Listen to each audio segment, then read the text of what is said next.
Tell me one thing in your life that is great that came as a result of being comfortable. Most of us aren't defeated in one decisive battle. We are defeated one tiny, seemingly insignificant surrender at a time that chips away at who we should really be. It isn't that you wake up one day, decide, that's it, I'm going to be weak. No. It is a slow, incremental process. It chips away at our will. It chips away at our discipline. Move out of your comfort zone. It's the courage to move into your zone of discomfort where you feel awkward and clumsy and sometimes alone. The comfort zone is one of the greatest enemies of human potential and of your potential. The people that are really successful, they're not looking for comfort. They're looking for excitement. They're looking for potential. Give up this old idea, I just want to be comfortable. Quit lying to yourself. You know you seek more than comfort. So understand that when you're trying to avoid the pain, when you're trying to avoid the struggle, when you're trying to avoid the hard things in life, you are actively choosing to be average. Start putting some pressure on. Put some pressure on yourself. Get out here and get about it. Once you figure out that you're in a race amongst billions of people that live in this world, you're in a race by yourself. You have a purpose, and it's your purpose, not everybody else's purpose. It is your purpose and only your purpose, and it's your race. That means you are persistently bigger than your excuses. You are persistently bigger than feeling lazy. And you are persistently beating the feelings that typically stop you. Stop coming up with excuses. Don't give yourself permission to continue to live a small life. You can't fit a big dream into a small life. Give yourself permission to go for it, to test yourself, to challenge yourself, to live full. When the sun comes up, you've got all the books, you've got all the tapes, you've got all the access. Now it's time to hunt. And what separates you from everybody else is that when it's time to hunt, you're ready to hunt. What I've come to appreciate when you're working on changing your life, changing some bad habit, getting out of addictive situations or relationships, or working to build a dream or making a difference in our society, it's hard.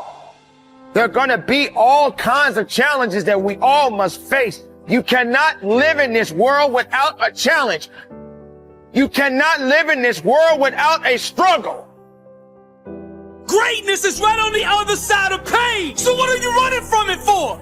You say you want to be successful, then push through it. Stop making excuses and go get it. The lack of self-discipline is the major cause of failure, frustration, underachievement, and unhappiness in life. It causes us to make excuses and sell ourselves short. Perhaps the two biggest enemies of success, happiness, and personal fulfillment are first the path of least resistance and second, the expediency factor. The path of least resistance is what causes people to take the easy way in almost every situation. They seek shortcuts to everything. They arrive at work at the last minute and leave at the first opportunity. They look for get-rich, quick schemes and easy money. Over time, they develop the habit of always seeking an easier, faster way to get the things they want, rather than doing what is hard but necessary to achieve real success. The expediency factor, which is an extension of the law of least resistance, is even worse when leading people to failure and underachievement. This principle says people invariably seek the fastest and easiest way to get the things they want, right now, with little or no concern for the long-term consequences of their behavior. In other words, most people do what is expedient, what is fun and easy, rather than what is necessary for success. Every day, and every minute of every day, there is a battle going on inside of you between doing what is right, hard, and necessary, like the angel on one shoulder, or doing what is fun, easy, and of little or no value, like the devil on your other shoulder. Every minute of every day, you must fight and win this battle with the expediency factor and resist the pull of the path of least resistance if you truly desire to become everything you are capable of becoming. And then when you see people take on more responsibility and decide that they're going to aim up and confront their suffering honestly and forthrightly, that their lives get better and the lives of people around them get better too.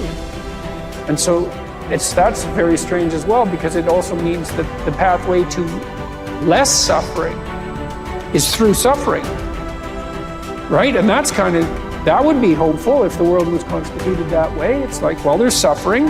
How do you make it worse? Run away.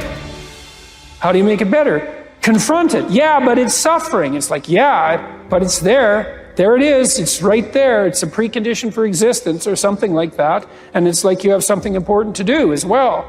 And you confront it, and that's the pathway to transcending it.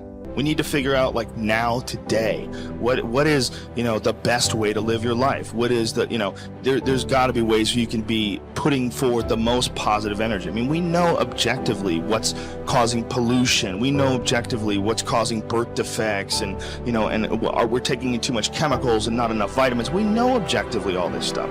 We know how to organize our world, and yet we don't do it. We know how to organize our health, and yet very few people do it. We know all these things. The right path to being a happy, healthy person is to do all the shit that we already know you're supposed to do. Take care of your body, take care of your health, take care of your mind, your stress, meditate, be kind to people. We all know that.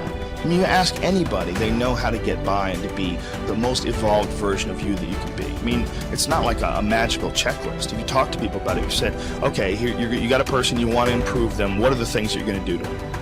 Okay, well, if I was a life coach, the first thing I would say is this guy's got to get on a diet that makes him healthy. I don't mean a diet just to lose weight. I mean just healthy foods in your body, many, many vegetables. Start working out your body and get a better sense of how this machine feels when it's moving, it's flowing better, there's less tension in it, your mind feels relaxed and you enjoy every single moment of the day better. Step 1, everybody knows that step, right? What's step 2? Be cool to people. Be nice to as many people as you can. Smile at as many people as you can. Have them smile back at you. Tip well when you go to restaurants. Just do the most you can. Be as nice as you can and just still manage to not have people walk all over you. Just get through this life as nice as you can. The average human is capable of unbelievable improvement. That's the thing that's my superpower. I don't think I'm special. I just realized in looking at the science that humans actually are capable of this incredible amount of change. It is the strategy that our species took to be able to pass knowledge on through culture rather than having to have everything be instincts. And in having that layer where we can drink in the culture and read books and learn from other people, and even now we're all learning from things that people thought thousands of years ago and wrote down. It's insane. It travels through to you, and all of that wisdom stored in culture, so that as your parents are teaching you things, they're actually encapsulating a ton of the wisdom that is endured, whether it's endured from religion or books or whatever. You're bathed in a culture that is giving you all of this incredible information. And so recognizing how powerful and potent that is incredibly meaningful. But you have to understand that you have to allow yourself to believe that you can learn from that culture in the same way that everybody else can. And that's what you're designed to do. Now, for me, that completely gave me the confidence, and I put confidence in air quotes because it's not like I believe something specific about myself. I just believed that the human animal is capable of this extraordinary change. And so now I just needed to point myself in that direction. Now, this is the key.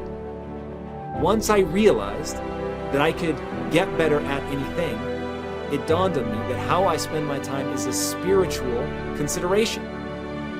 And I didn't want to die with potential that I failed to turn into skill set. That to me, that speaks to me. How much of my potential can I actually turn into skill set and get good at this stuff and push and grow and improve?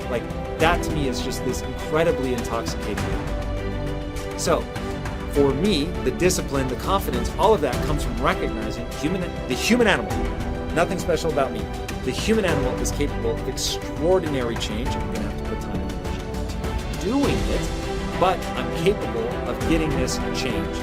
Therefore, I can do anything I set my mind to. Therefore, it really matters what I choose to spend my time on. Therefore, I want to put structure and discipline in my life so that I can move forward on things that excite me, that matter to me, because I really can have this big crazy dream that I'm thinking of. So my discipline is really born of my desire to have that thing, coupled with my belief that I can actually get there. Desire and belief. Get those two things right, and the discipline will take care of itself.